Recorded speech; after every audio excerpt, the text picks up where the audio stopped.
where my grandparents fled anti-Semitism and persecution.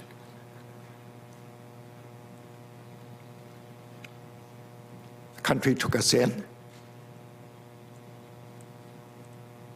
and protected us. And I feel an obligation to the country to pay back. And this is the highest, best use of my own set of skills to pay back. For the loved ones left behind, I know all too well.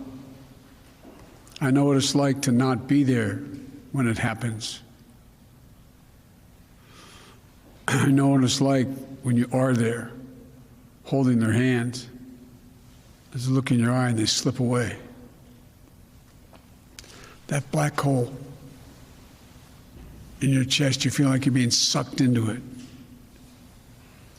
The survivor's remorse, the anger, the questions of faith in your soul. Powerful moments yesterday from the likely next attorney general, first there, and then the president who tapped him for the job. Judge Merrick Garland reflecting on his own family's history and the promise of America, while President Biden led the country in a moment of silence for the 500,000 Americans lost to coronavirus. Good morning. Welcome to Morning Joe. It is Tuesday, February 23rd. With us this morning, Washington anchor for BBC World News America, Katty Kay, and Pulitzer Prize-winning columnist, associate editor of The Washington Post, and MSNBC political analyst Eugene Robinson. Mika has the morning off. Joe, watching that speech last night from President Biden, tragically, he was built for moments like that through the fires of his own life. You listen to the way he talks about loss, the way he talks about grief with humanity and empathy and dignity. You wonder if there's really another living American politician who could deliver the speech quite the way he did in a moment when the country needed it. And frankly, the way it couldn't have it for the last 4 years under President Trump, who's not objectively incapable of delivering a speech like that. You know, it's often Americans select a president that has qualities that the previous president did not have. Presidents are often reactions to what came before them. George W. Bush following Bill Clinton, Barack Obama following George W. Bush, and of course Donald Trump following Barack Obama. We've been ping-ponging back and forth for quite some time now, Katty Kay, but there is no doubt that of all the criticisms that were leveled at the previous president, lack of empathy was at the top of most everyone's list. Presidential historians that looked and saw that he just didn't know how to capture a moment and help Americans heal on any front.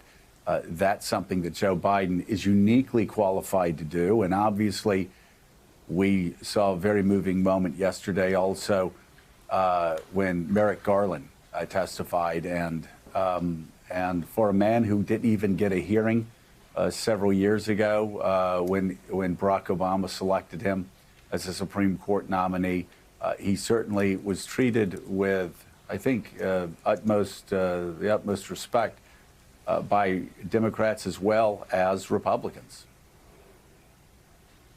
Yeah, I mean, it felt, watching both of those events yesterday in Washington, it felt like some of the kind of more high testosterone machismo had gone from this city, and perhaps for the better. The people around Joe Biden like to say that, you know, sometimes the man finds the moment and sometimes the moment finds the man. And they really believed that this moment of pandemic was the moment finding Joe Biden, that he was right for the presidency after those previous failed attempts when it didn't work for him, that this was the moment for him because of this quality, this singular quality of empathy that he has by virtue of his lived experience, because of what he has gone through in his own life. And what was so powerful, I thought, last night, and I've heard, we all have, Joe, right? Hundreds of Joe Biden speeches on the subject of grief. And I tell you, when you have lost people, as I've lost both of my parents in the last 3 months, when you've lost people recently, the speech sounds entirely different. It sounded to me like Joe Biden was reaching through the camera and speaking to my experience.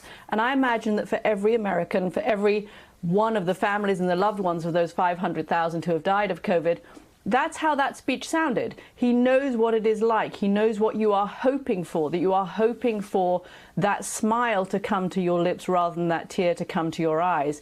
And he brought the singular experience of what he has gone through to the nation. So he spoke to individuals, but he also spoke to the country about the hard time you're in, becoming a better time, that there will be a better time for you personally, and there will be a better time for the country as a whole. It was a beautifully written meditation on grief delivered by somebody who has so much authenticity on this subject that you feel he is speaking to you. Hey, thanks so much for watching our YouTube channel. You can follow up on today's top stories and breaking news, or catch up on your favorite MSNBC shows all in one place. Download the NBC News app today.